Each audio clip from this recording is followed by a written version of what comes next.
My little brother Liam caught me in the middle of my private act, but I have to admit that I didn't even mind. And after all, I think he didn't either. It all started on a peaceful Tuesday evening. The house was calm, quieter than usual. Mom and Dad had gone out for the night, leaving just me and my little brother Liam.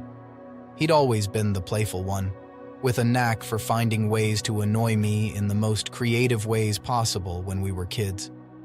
But now, things had settled into a more mutual rhythm. We didn't get on each other's nerves as much, and the house felt peaceful. I had come home from college for fall break.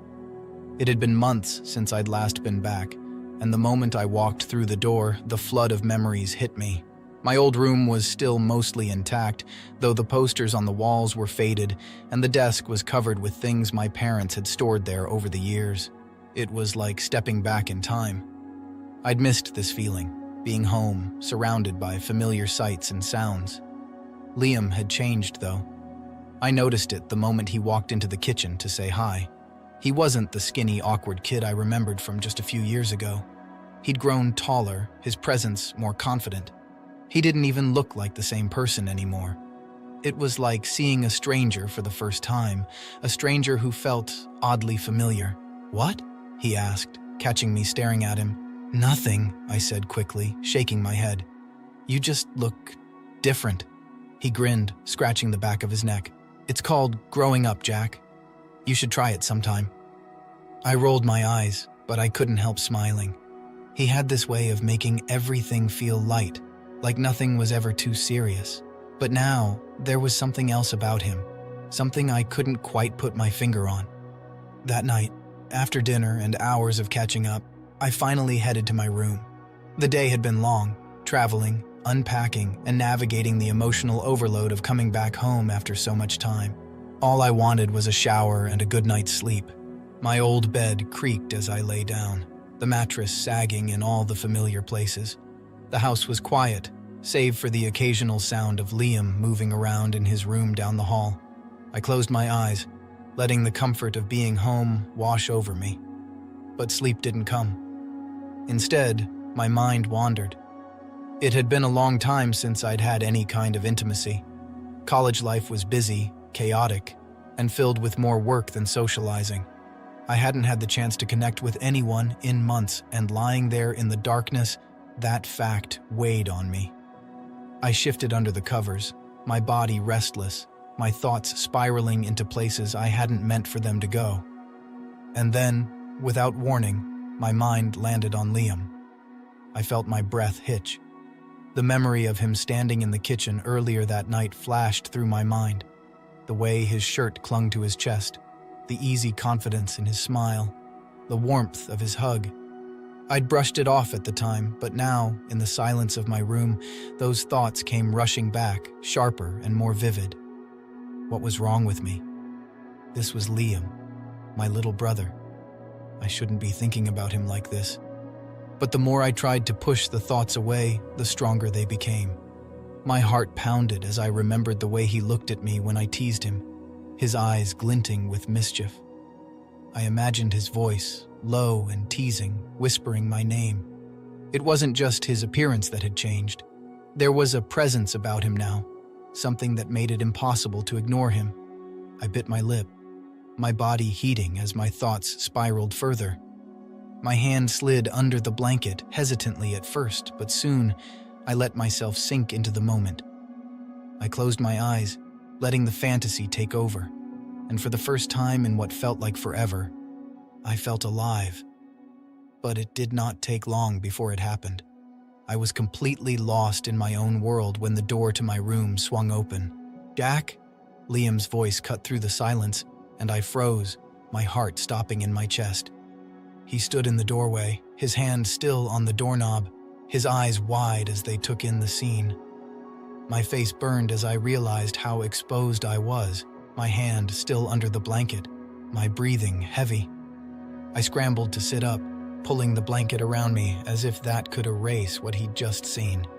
"What the hell, Liam?" I shouted, my voice louder than I intended. "Ever heard of knocking?"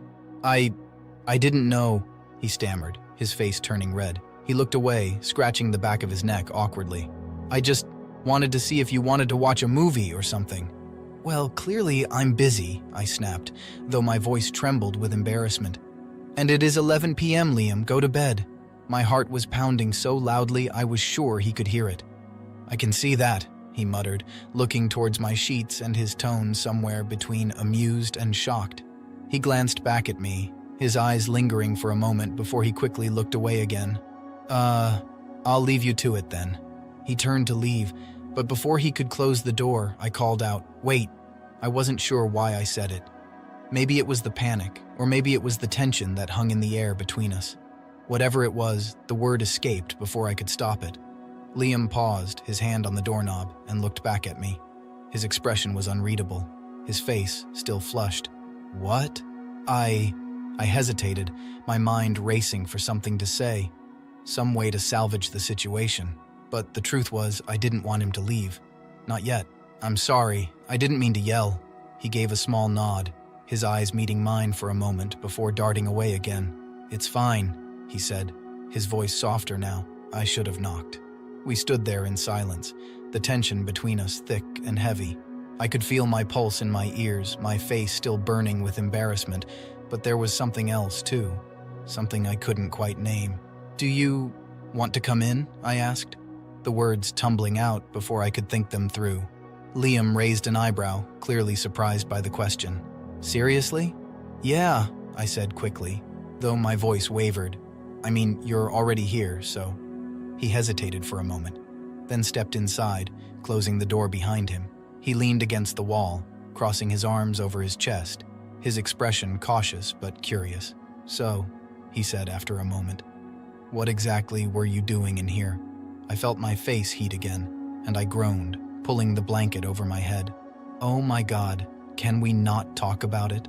Liam chuckled, the sound low and warm, and for some reason, it made my chest tighten.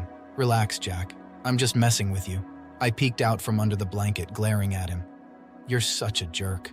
He grinned, his teasing smirk making my heart skip a beat. "Yeah, but you love me anyway." I didn't respond, but the truth was, he wasn't wrong. The room felt smaller with Liam in it, like the air had thickened, making it harder to breathe. He was still leaning casually against the wall, arms crossed, that teasing smirk playing on his lips. I couldn't tell if he was genuinely amused or just trying to lighten the mood, but either way it wasn't working. My heart was still pounding from the embarrassment of being caught, and I couldn't look him in the eye for more than a second without wanting to crawl under the blanket and disappear. "Relax, Jack," Liam said, his voice softer now. "It's not like I haven't walked in on worse." "Worse?" I shot him a skeptical look, trying to regain some semblance of composure. "What's worse than your brother, you know?" He shrugged, his smirk widening.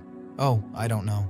I once walked in on Dad trimming his nose hair shirtless. Scarring, really?" I couldn't help it, I laughed. It wasn't a big laugh, more like a startled chuckle, but it was enough to break some of the tension. Liam grinned, clearly pleased with himself, and for a moment, things felt normal again. Like we were just two brothers hanging out, no awkwardness, no unspoken tension. But the feeling didn't last.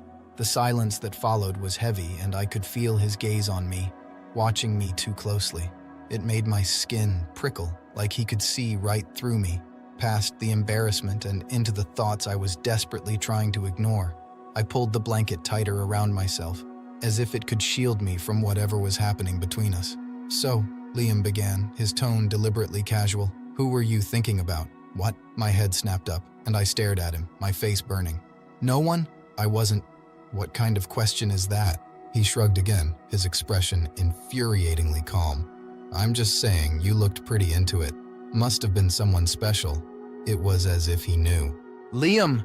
I threw a pillow at him, which he caught with ease, laughing. "Can you stop?" "Fine, fine." He held up his hands in mock surrender, still chuckling. But then his laughter faded, and his expression shifted, turning more serious. "I'm just messing with you, Jack. You don't have to freak out, geez," I sighed, running a hand through my hair. "Yeah, well, maybe don't barge into my room unannounced next time." "Noted," he said, and for a moment neither of us spoke. The silence stretched on, and I found myself staring at him, taking in the way the soft light from my bedside lamp highlighted the curve of his jaw, the way his hair fell slightly into his eyes. He'd always been a good-looking kid, but now, Now he looked different, older, more confident. It was disorienting, like I was seeing him for the first time. "Why are you looking at me like that?" Liam's voice broke through my thoughts, and I realized too late that I'd been staring. I started, but he raised an eyebrow, cutting me off. "Yeah, you were," I groaned, pulling the blanket over my head again. "Just go away, Liam." "Nope, not until you tell me what's going on." "There's nothing going on," I shouted, my voice muffled by the blanket. But even as I said it, I knew it wasn't true. There was something going on, something I didn't understand, something I couldn't even begin to put into words.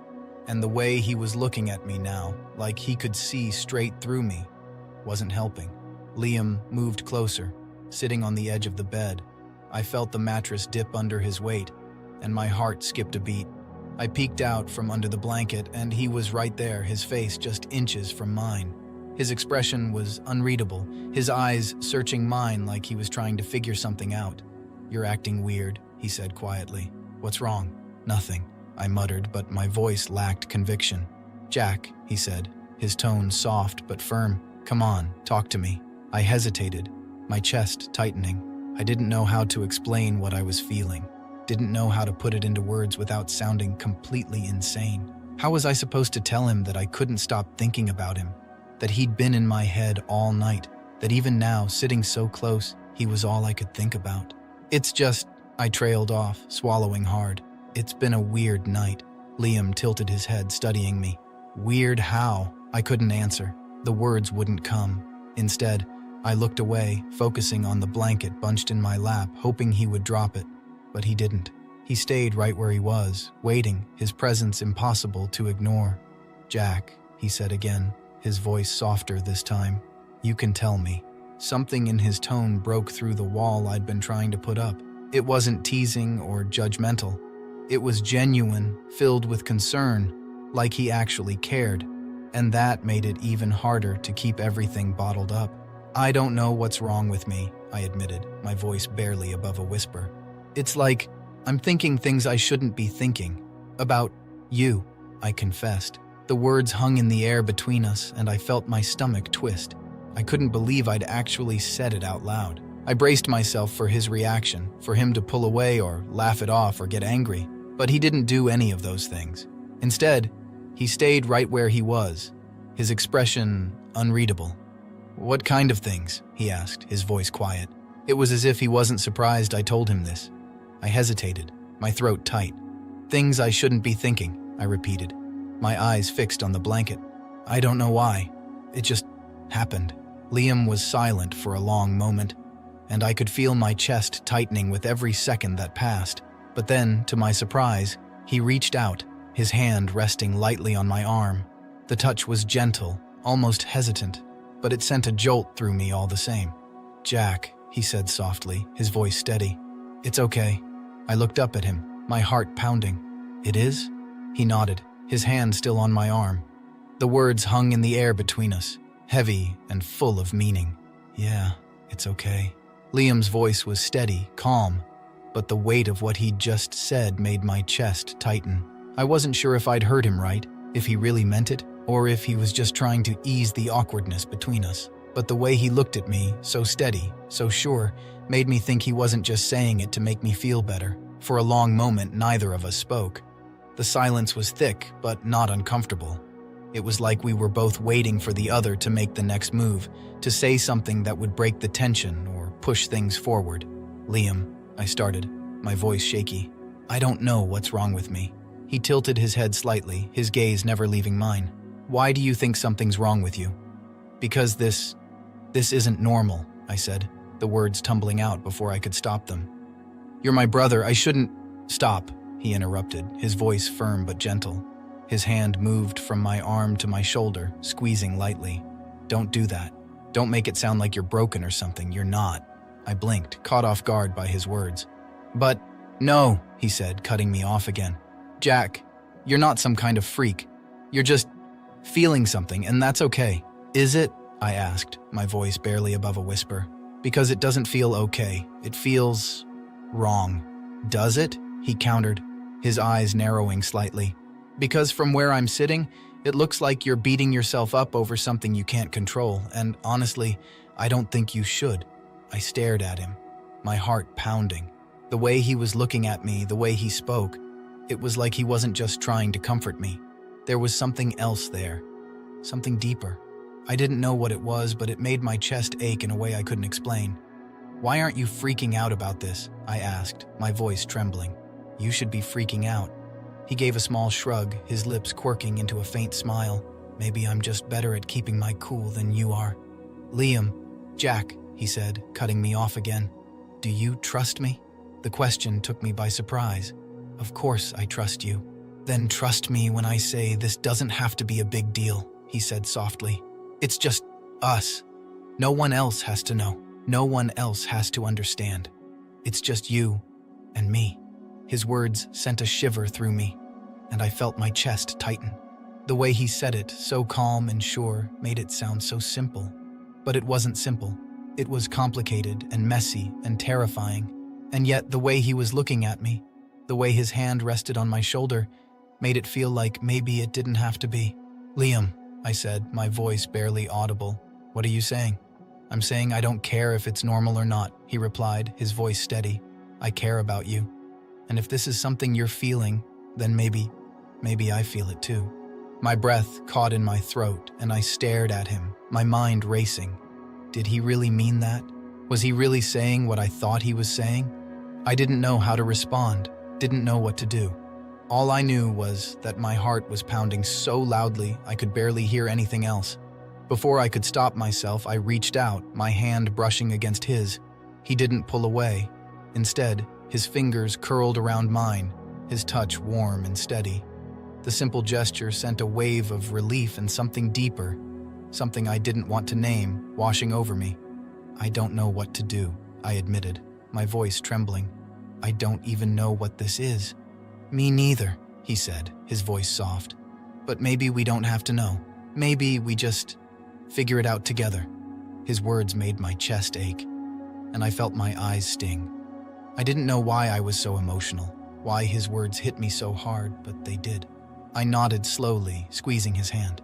"Okay." For a moment, neither of us moved. We just sat there, our hands clasped, the silence between us filled with unspoken understanding. It was like the world had faded away, leaving just the two of us, caught in this moment that felt both impossible and inevitable. And then, before I could overthink it, I leaned in. The kiss was soft, hesitant, like we were both testing the waters. His lips were warm, and I could feel the faint tremor in his hand as he held mine. It wasn't perfect. There was a clumsiness to it, a nervousness that came from the uncertainty of what we were doing, but it was real. It was us. When we pulled back, his eyes met mine, and I saw the same mix of emotions I was feeling: fear, hope, and something that felt a lot like relief. Neither of us said anything, but we didn't need to. In that moment, everything we couldn't put into words was written in the way we looked at each other. Liam gave me a small smile, his hand still holding mine. "See? Not so scary." I laughed softly, the sound shaky but genuine. "Speak for yourself." He grinned, and for the first time all night, I felt like maybe, just maybe, things were going to be okay. The room felt electric after that kiss, like the air between us had changed in some irreversible way. My heart was still racing, my mind struggling to catch up with what had just happened. Liam was quiet, his gaze steady as he watched me, and for the first time in a long time, I couldn't read him. He wasn't laughing, teasing, or brushing it off. He was just there, present in a way that made my chest ache. "Did that feel wrong to you?" he asked softly, breaking the silence. I shook my head, my voice caught in my throat. "No," I whispered. "It didn't." "Good," he said, a small smile tugging at the corner of his lips. "Because it didn't feel wrong to me either." I exhaled shakily, the weight of his words settling over me. I'd spent so much time convincing myself that these feelings were unnatural, something to be ashamed of.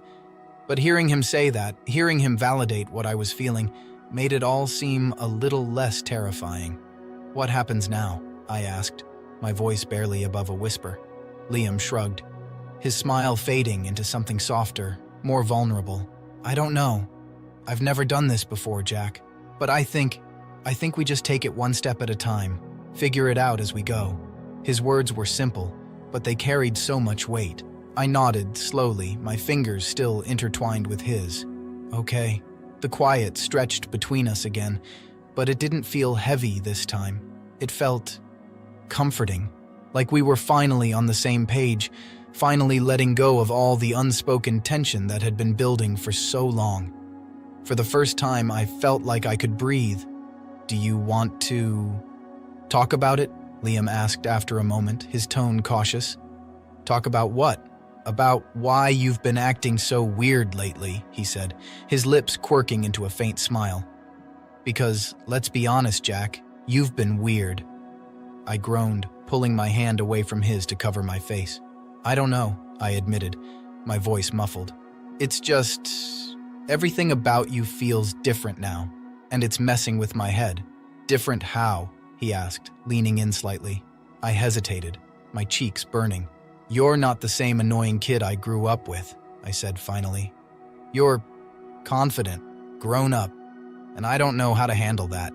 Liam's smile widened, a hint of mischief returning to his expression. So, what you're saying is, you think I'm hot? Oh my God, stop, I groaned, throwing a pillow at him. He caught it easily, laughing, and the sound made my chest tighten in a way that was both comforting and infuriating. He slowly leaned into me and kissed me again for a short moment. I'm just saying, he teased, tossing the pillow back onto the bed. You could have just said that, instead of making it all dramatic. Yeah, well, I'm not exactly thrilled about it, I muttered, though my lips twitched into a reluctant smile. I felt like we were playing around with each other while also teasing. Liam's laughter faded, and his expression softened. You don't have to be ashamed, Jack, he said quietly. It's just us. No one else has to know, he said, while joining my sheets. The way he said it, so calm and sure, made my chest ache. I nodded, my throat tight. Yeah, I said softly. Just us. But while I said it, he now lay next to me, and he had seen everything. Without saying a word, he grabbed it and continued with where I was left at. It was amazing. I had never felt something like this before. When he noticed I was reaching my moment, he bended over to make sure my bed did not turn into a mess. And when I was done, of course, he could not talk for a moment. But he didn't have to, because we both realized what had just happened. In some way, it felt wrong, but in the other way, it felt like the best thing I have ever felt. The rest of the night passed in a blur. We didn't kiss again, didn't push things any further, but something had shifted between us. The tension was still there, but it wasn't as heavy. It was like we'd taken the first step into something new, something uncertain, and now we were just trying to figure out how to navigate it. Liam stayed in my room for a while, sitting on the edge of the bed as we talked about everything and nothing. It felt like old times, back when we were kids and used to stay up late whispering secrets to each other in the dark. But now, there was an undercurrent of something else, something deeper, something neither of us fully understood. When he finally left to go to his own room, I felt both relieved and strangely empty. I lay back on the bed, staring up at the ceiling, my mind racing with thoughts of him. The way he'd kissed me, the way his hand had felt in mine, the way he'd looked at me like I was the only thing that mattered. It was all so overwhelming, but it was also impossible to ignore. The next morning, I woke up to the sound of footsteps in the hallway. For a moment, I thought it was our parents, but then I remembered they were out for the weekend. It was just me and Liam. I got out of bed and headed downstairs, my heart racing at the thought of seeing him again. I wasn't sure what I was expecting, awkwardness, maybe, or tension. But when I walked into the kitchen and saw him sitting at the table with a bowl of cereal, he looked completely normal. Too normal. Morning, he said, flashing me a grin. Sleep well? Yeah, I said, grabbing a mug and pouring myself some coffee. You? Like a baby, he said, his tone light. But when I sat down across from him, I caught the way his eyes lingered on me just a little too long, the way his smile softened slightly. It made my chest tighten all over again. We ate breakfast in relative silence, the occasional clink of spoons against bowls filling the air. I could feel him watching me, though, and it made it hard to focus on anything else. My mind kept replaying the events of the night before, the kiss, the way he'd said, "Just us." "Jack," he said suddenly, breaking the silence. I looked up, my heart skipping a beat at the seriousness in his tone. "Are you okay?" "Yeah," I said quickly, though my voice wavered. "Why wouldn't I be?" He tilted his head, studying me. "Because last night was a lot, and I just want to make sure you're not freaking out." "I'm fine," I said, though my cheeks burned. "Really?" He nodded, but I could tell he wasn't convinced. "If you say so." The rest of the day passed uneventfully, but the tension between us remained, simmering just below the surface. Every glance, every accidental brush of hands felt charged, like we were both waiting for something to happen. I didn't know what, but I knew it was coming. And when it finally did, I wasn't ready. The air between us had grown heavier as the day wore on. Every small interaction charged with unspoken tension. I could feel it every time Liam looked at me. Every time he spoke, even when we were sitting silently in the same room.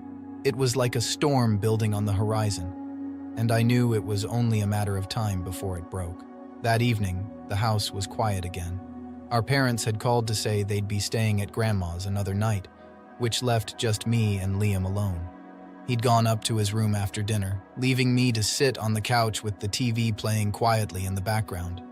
I tried to focus on the screen, but my mind kept drifting, replaying the events of the night before, the way he'd kissed me, the way he'd looked at me afterward, like I wasn't just his brother but something more. It was terrifying and exhilarating. I was so lost in thought that I didn't hear him come back downstairs. When he sat down beside me, I jumped slightly, startled by his sudden presence. "Sorry," he said, his lips quirking into a small smile. "Didn't mean to scare you." "It's fine," I said quickly, though my heart was still racing. For a while, we just sat there, the TV casting a faint glow across the room. Liam didn't say anything, and neither did I, but the tension between us was palpable. I could feel him watching me out of the corner of his eye, and it made my skin prickle. "Jack," he said suddenly, his voice breaking the silence. "Can we talk?" I turned to look at him, my chest tightening at the seriousness in his tone. "About what?" "About us," he said, his gaze steady. "About last night." My stomach flipped. I wasn't sure I was ready for this conversation, but I nodded anyway. "Okay." He hesitated, running a hand through his hair. "I've been thinking about it all day," he admitted. "About what happened. About what it means." "And?" I asked, my voice barely above a whisper. "And I think..." He trailed off, his cheeks flushing slightly. "I think I don't want to pretend it didn't happen." His words sent a jolt through me, and I stared at him, my heart pounding. "You don't?" He shook his head, his eyes meeting mine. I don't. Because it didn't feel wrong, Jack. It felt right. The way he said it, so sure, so certain, made my chest ache. I opened my mouth to respond, but no words came. I didn't know what to say, didn't know how to put everything I was feeling into words. All I knew was that he was looking at me like I was the only thing that mattered, and it made me want to cry. "I'm scared, Liam," I admitted finally, my voice trembling. "This is all so new, and I don't know what to do." "You don't have to know," he said softly. "We'll figure it out together." He reached out, his hand brushing against mine, and I felt a shiver run through me at the simple touch. I looked down at our hands, then back up at him, my throat tight. "Are you sure about this?" I asked, my voice barely audible. "I've never been more sure about anything," he said, his voice steady. "I care about you, Jack. More than I probably should, but I'm done trying to ignore it." His words hit me like a wave, and before I could stop myself, I leaned in, closing the distance between us. The kiss was soft at first, hesitant, but it quickly deepened as all the emotions I'd been holding back came rushing to the surface. His hands moved to my shoulders, pulling me closer, and I felt my heart swell with something I couldn't name. When we finally pulled back, I rested my forehead against his, my breath coming in short, shaky bursts. "What do we do now?" I asked, my voice trembling. "We keep this just between us," he said softly. "We take it slow, and we figure it out." I nodded, my chest tight. "Okay." For the first time in what felt like forever, I didn't feel scared. I didn't feel ashamed. All I felt was him, his warmth, his presence, his unwavering support, and it was enough. That night, as we lay side by side on the couch, the TV still playing softly in the background, I realized something. What we had might not have been normal. It might not have been something anyone else could understand, but it was ours. And that was enough. For now, it was enough. I know my story might sound weird for some people, but I am happy I can share it. In some way, I feel guilty, should I? Please let me know what you think of it in the comments.